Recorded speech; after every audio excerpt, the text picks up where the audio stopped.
May pangtapat na ang SMB kay Justin Brownlee mga idol. Nakuha ang super import ng Blackwater Bossing, dalawang 4-point king ang nakuha. Jerick Hamisi nagpakitang gilas agad sa unang tune-up ng San Miguel Beermen, tinambakan ang Terra Firma Jeep. So nakaraan nga mga idol nung gumalaw ang SMB, gumawa nga ng trade kung saan nakuha nila si Jerick Hamisi mula Terra Firma Jeep. Kasama sa package na nakuha ng San Miguel si Paulo Hernandez, kapalit ni Wamit Yongson na ibinalik lang sa Jeep, kasama ng rookie na si Chris Miller at future draft pick. Well, goods ito para kay Miller mga idol. Maganda na rin na trade siya dahil for sure sa Jeep ay mailalabas niya ang tunay niyang laro. Dahil sa SMB nga hindi niya na-showcase ang kanyang usay bilang 9th overall pick rookie dahil bangko nga siya mga idol. Okay na rin yun, nakapag-champion naman siya ng isang beses sa SMB. At kung mailabas nito ang kanyang laruan, for sure babalik din ito sa SMC. Gaya na nga ni Jerick Hamisi mga idol. 10th overall pick nga siya ng Magnolia noong 2020. 4 na taon din siya nakapaglaro sa Magnolia team with Coach Chito Victolero. Kakaunting minuto nga lang ang naibibigay sa kanya hanggang sa na-trade na nga siya papuntang Terra Firma Jeep at dito niya na nailabas ang kanyang laro mga idol. Naging scoring leader siya ng team netong nakalipas na dalawang conference. Hinilala bilang locals 4-point king ng PBA. Pumapaulan talaga ng 3 at 4 points etong si Jerick Hamisi nung nalipat siya sa Terra Firma Jeep. Dito niya din nakuha ang kanyang kauna-unahang titulo bilang 3-point champion ng liga, kasabay ng pagkuha ng Obstacle Challenge Card champion. Netong kakatapos lang na Commissioner's Cup, siya ang scoring leader mula sa locals averaging 21.3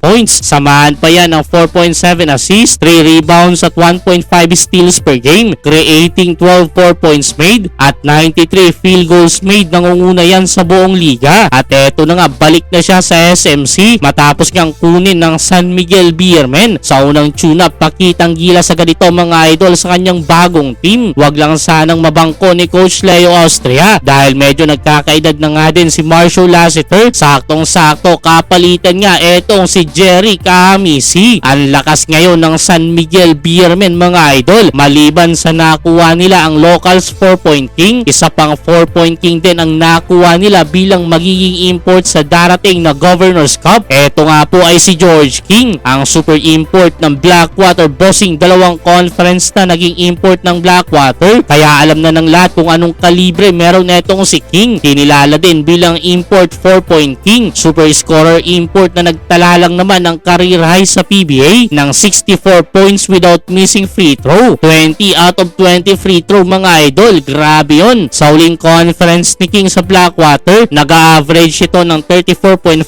points, 10.4 rebounds at 2.5 assists per game. May pangtapat na ang SMB kay Justin Brownlee mga idol. Sa sobrang husay nga netong si King, isa si Coach Tim Cone sa na-impress sa import neto at napag-usapan din siya noon na sana maging naturalized import siya ng Gilas Pilipinas. Dalawang 4-point king mga idol magsasama sa iisang team dito nga sa San Miguel at nasampulan na nga agad sa unang tune-up ang Terra Firma Jeep mga idol, tinambakan sa score na 116-94.